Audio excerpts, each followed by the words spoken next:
Ele foi onde ninguém pisou, curou, e o mundo esqueceu. Chorou, lágrimas de um fiel, moveu terra e céu. Entrou na história da humanidade, foi um capítulo à parte.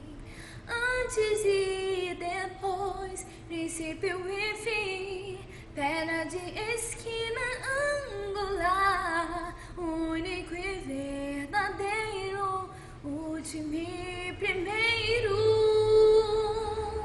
Pra pagar o preço pelos meus pecados, foi traído, transpassado, crucificado, o Rei.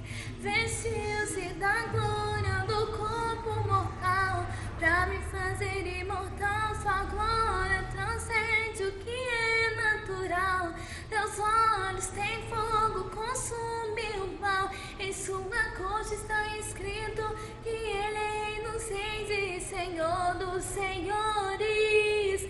Adorai o Cordeiro de Deus, exaltai o Cordeiro de Deus, digno de abrir o livro e desatar os selos. Só Ele é. Espírito Santo faz arder em mim a presença de Jesus, raiz de Davi, santo e tremendo, justo e fiel.